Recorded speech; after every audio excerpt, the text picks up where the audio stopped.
বাংলাদেশের বিরুদ্ধে ভারতীয় গণমাধ্যমে অপপ্রচার বন্ধে ভারত সরকারের প্রতি যথাযথ পদক্ষেপ নেবার অনুরোধ জানিয়েছে বাংলাদেশ। ভারতীয় পররাষ্ট্র সচিবের সঙ্গে বৈঠকের পর পররাষ্ট্র মন্ত্রণালয়ের সংবাদ সম্মেলনে একথা জানিয়েছেন পররাষ্ট্র সচিব জসিমউদ্দিন। তিনি বলেছেন, বাংলাদেশের অভ্যন্তরীণ বিষয়ে নাক না গলাতে দিল্লিকে স্পষ্ট বার্তা দেয়া হয়েছে। বাংলাদেশে সব ধর্মের মানুষ স্বাধীনভাবে ধর্মচর্চা করছে জানিয়ে পররাষ্ট্র সচিব আরও বলেছেন, এ নিয়ে অপপ্রচারের সুযোগ নেই।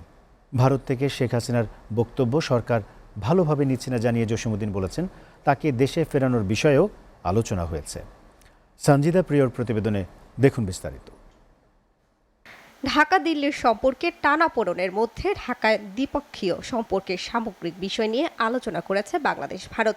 রাষ্ট্রীয় অতিথি ভবন পদ্মায় দুদেশের বৈঠকে বাংলাদেশের পক্ষে নেতৃত্ব দেন পররাষ্ট্র সচিব জসিমউদ্দিন, আর ভারতের পক্ষে ছিলেন দেশটির পররাষ্ট্র সচিব বিক্রম মিশ্রি। পরে পররাষ্ট্র মন্ত্রণালয়ে মিডিয়া ব্রিফিং করেন পররাষ্ট্র সচিব জসিমউদ্দিন। তিনি বলেন, অন্তর্বর্তী সরকারের সাথে এক হয়ে কাজ করার প্রত্যয় ব্যক্ত করেছে ভারত সরকার। ভারতের সঙ্গে আমাদের সম্পর্ক ঐতিহাসিক। এই প্রেক্ষিতে কনসালটেশনসে উভয় প্রতিনিধি দল বাংলাদেশ এবং ভারতের মধ্যে বিদ্যমান যে সম্পর্ক, সেই সম্পর্ককে সামনের দিকে আরও এগিয়ে নিয়ে যাওয়ার ব্যাপারে একমত হয়েছেন। বাংলাদেশের সব নাগরিকের নিরাপত্তায় সরকার অঙ্গীকারবদ্ধ জানিয়ে পররাষ্ট্র সচিব বলেন, দেশের অভ্যন্তরীণ বিষয়ে অন্য দেশের কথা বলা সমীচীন নয়। আমি দুই দেশের সাধারণ জনগণের ভেতরে আস্থা ও বিশ্বাস বিনির্মাণের গুরুত্বের উপরে জোর দিয়েছি।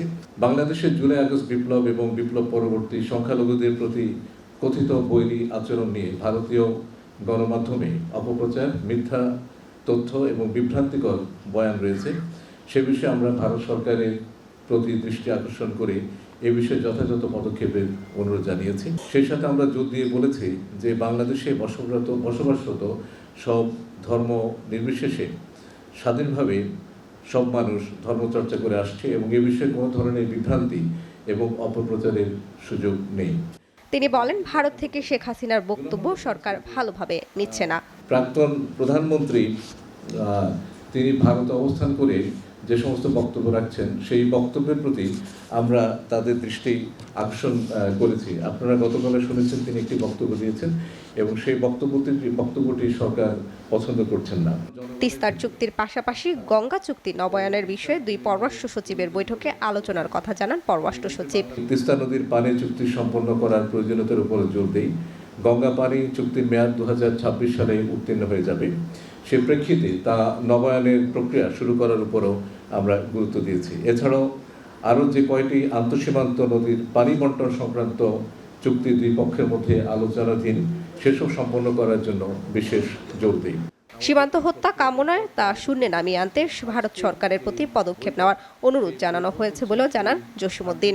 সীমান্ত হত্যা শূন্যে নামিয়ে আনা আমাদের অগ্রাধিকার। আমরা বিশ্বাস করি প্রতিটি জীবন মূল্যবান। One life is too many. এই লক্ষ্যে ভারত সরকারকে দৃশ্যমান কার্যকরী পদক্ষেপ গ্রহণ করতে আমরা অনুরোধ করেছি। সঞ্জিদা প্রিয়, এসএটিভি, ঢাকা।